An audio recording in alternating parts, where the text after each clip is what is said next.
Hai teman-teman, Assalamualaikum warahmatullahi wabarakatuh. Kembali lagi di channel kesehatan bersama saya Vina Anjania, NIM 099 dari kelas reguler B, Sarjana Terapan Gizi dan Dietetik, jurusan Gizi Poltekkes Kemenkes Semarang. Di sini saya akan menjelaskan sedikit tentang pemeriksaan kualitas air, yaitu ada tes 3, tes penegasan, dan tes pelengkap. Yuk mari kita simak penjelasannya.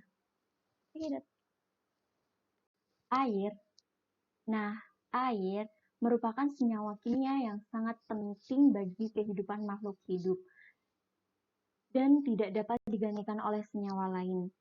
Semua makhluk hidup mengandung air dan membutuhkan air dalam kehidupannya. Terlihat dalam sel yang hidup sebagian besar tersusun oleh air. Air bersih merupakan sarana utama untuk meningkatkan derajat kesehatan, karena air merupakan salah satu media dari berbagai macam penularan penyakit. Sumber air yang lazim digunakan oleh sebagian besar masyarakat di Indonesia yaitu adalah air tanah dangkal. Air tanah dangkal merupakan sumber air yang banyak digunakan di Indonesia. Mudah sekali terkontaminasi air kotor yang berasal dari kegiatan mandi, mencuci, dan yang lain. Oleh karena itu, air tanah dangkal ini belum tentu memenuhi syarat kualitas air bersih, baik dari segi fisik, kimia, maupun bakteriologinya. Dalam parameter bakteriologi digunakan bakteri indikator polusi atau bakteri indikator sanitasi, yaitu coliform fecal. Misalnya Escherichia coli, dan coliform non-fecalnya adalah Enterobacter aerogenes. Air yang tercemar oleh kotoran manusia maupun hewan biasanya mengandung mikroorganisme patogen seperti Escherichia coli, sehingga tidak dapat digunakan lagi untuk keperluan minum, mencuci, makanan, atau memasak karena dapat menimbulkan penyakit, terutama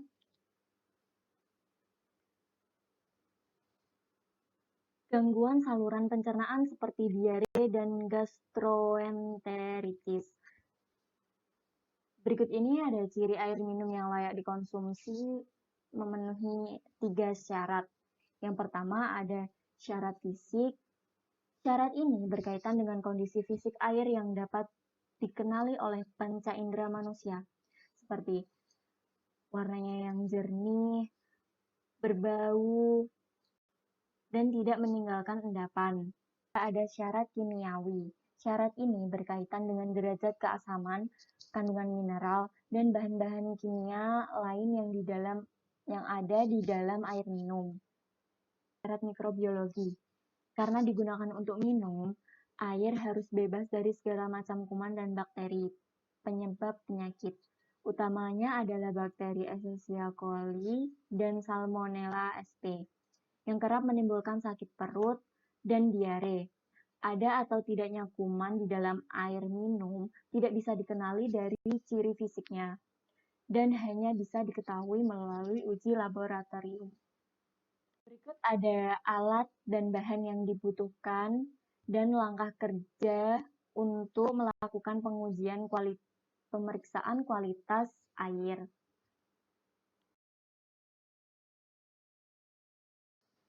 Adapun alat yang dibutuhkan yaitu tabung reaksi, tabung Durham, pipet ukur, bunsen, cawan Petri, gelas ukur, jarum Ose, rak tabung reaksi, kertas label, Erlenmeyer, dan inkubator.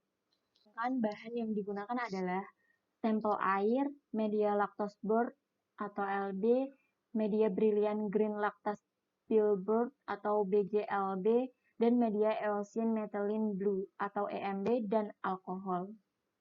Langkah kerjanya, uji bakteriologis air minum isi ulang dilakukan dengan 3 tahap. Yang pertama, uji tes penduga.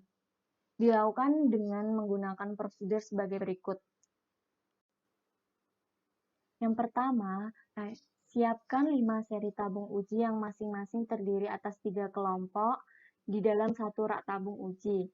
Yang kedua, Tandai setiap tabung dengan nama sumber air dan volume sampel yang diinokulasikan. Yang ketiga, homogenkan sampel air dengan dikocok kuat. Yang keempat, sterilkan mulut botol dengan melewatkan mulut botol pada nyala api pembakar bunsen. Kemudian, pindahkan 10 ml sampel air ke dalam 5 tabung yang berlabelkan Lactosburt Double Straight 10 ml dengan pipet 10 ml. Selanjutnya, pemindahan 1 ml sampel air ke dalam 5 tabung yang berlabel Lactosburt Single Stage. Dengan menggunakan pipet 1 ml, pemindahan 0,1 ml sampel air ke dalam 5 tabung yang berlabel single start dengan menggunakan pipet 0,1 ml. Kemudian diinkubasikan seluruh tabung selama 12-48 jam pada suhu 37 derajat Celcius. Selanjutnya, hasil positif bila ada terbentuknya asam dilihat dari kekeruhan pada media laktosa dan gas yang dihasilkan dapat dilihat dalam tabung Durham yang berupa gelembung udara.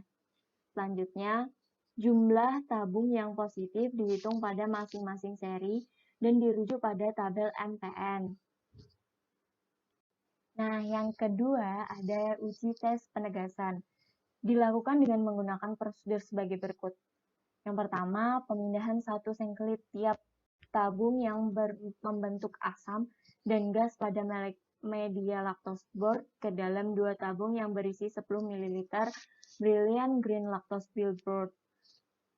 Kemudian masukkan semua tabung ke dalam lemari pengaram atau inkubator pada suhu 36. Kemudian masukkan semua tabung ke dalam lemari inkubator pada suhu 36 derajat Celcius selama 24-48 jam dan pada suhu 42 derajat Celcius. Pada suhu 36 derajat Celcius, adanya asam dan gas pada tabung BGLB memperkuat adanya bakteri coliform dan pada suhu 42 derajat Celcius, adanya asam dan gas menandakan air minum isi ulang tersebut tercemar dengan bakteri fecal coli. Selanjutnya, tandai cawan lempeng dengan nama sumber sampel air. Selanjutnya, dengan menggunakan biakan Lactosburt hasil uji duga positif berumur 24 jam, goreslah permukaan satu lempeng agar EMB, kemudian inkubasikan biakan lempeng dengan posisi terbalik selama 24 jam pada suhu 37 derajat Celcius. Nah, yang ketiga ada uji tes pelengkap. Dilakukan untuk memeriksa koloni coliform yang tampak pada media BGLB dan lempeng agar EMB pada uji penegasan. Uji pelengkap dilakukan dengan prosedur sebagai berikut. Yang pertama, tandai setiap tabung dengan nama sampel. Yang kedua, inkulasikan isolat koloni Escherichia coli yang berasal dari lempeng agar EMB dari sampel air yang diuji pada satu media Lactosburt dan nutrien agar miring. Yang terakhir, nutrien agak miring diinkubasikan pada suhu 35 derajat Celcius selama 18-24 jam. Data yang didapatkan berupa satu perhitungan untuk menghitung jumlah bakteri pada air, khususnya untuk mendeteksi adanya bakteri coliform dan Escherichia coli, yang merupakan kontaminan utama sumber air dengan metode MPN. Analisis data dilakukan secara kualitatif, yaitu dengan cara menghitung total coliform dan Escherichia coli dengan menggunakan tabel MPN. Setelah dihitung, jumlah bakteri coliform dan Escherichia coli, kualitas air minum tersebut dibandingkan dengan syarat dan pengawasan kualitas air. Nah, air minum isi ulang kategori baik bila pemeriksaan uji penduga pada semua tabung memberikan hasil negatif. Sehingga uji penguat atau penegasan dan uji pelengkap tidak dilakukan, dan ketentuan yang dikeluarkan oleh Dirjen Pengawasan Obat dan Makanan tentang batas maksimum pencemaran mikroba dalam makanan. Berikut ada tabel hasil pemeriksaan bakteriologis sampel air minum isi ulang di Kota Jambi. Bakteri coliform merupakan suatu grup bakteri yang digunakan sebagai indikator adanya polusi kotoran dan kondisi yang tidak baik terhadap air, makanan, susu, dan produk susu. Coliform sebagai suatu kelompok dicirikan sebagai bakteri berbentuk batang gram negatif, tidak membentuk spora, aerobik, dan anaerobik fakultatif yang memfermentasikan laktosa dengan menghasilkan asam dan gas dalam waktu 48 jam pada suhu 35 derajat Celcius. Adanya bakteri coliform di dalam air menunjukkan kemungkinan adanya mikroba yang bersifat entropatogenik dan toksigenik yang berbahaya bagi kesehatan.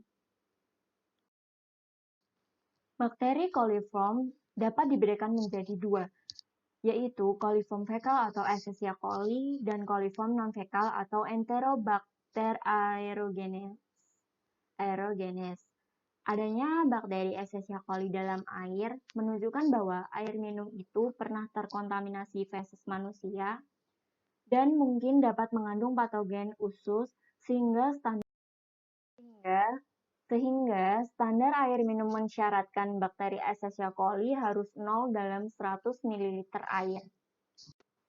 Nah, berikut ini ada tabel air minum isi ulang yang terkontaminasi oleh coliform fekal dan coliform non-fekal yang sudah diuji oleh Universitas Jambi. Pada tabel tersebut menunjukkan bahwa dari 42 sampel air minum isi ulang dengan hasil uji penduga positif, terdapat 16 sampel yang positif dan 26 sampel yang negatif mengandung coliform fekal, yang ditandai dengan keruhnya media BGLB dan terdapat gas pada media BGLB yang diinkubasi pada suhu 44 derajat Celcius, dan 27 sampel yang positif dan yang diinkubasi pada suhu 44 derajat Celcius, dan 27 sampel yang positif dan 15 sampel yang negatif mengandung coliform non-fekal yang ditandai dengan keruhnya media BGLB pada suhu 37 derajat. Nah, itu dia sedikit penjelasan dari saya tentang pemeriksaan kualitas air. Kurang lebihnya sekian, mohon maaf apabila ada kesalahan. Terima kasih sudah mendengarkan, dan wassalamualaikum warahmatullahi wabarakatuh. Bye-bye teman-teman.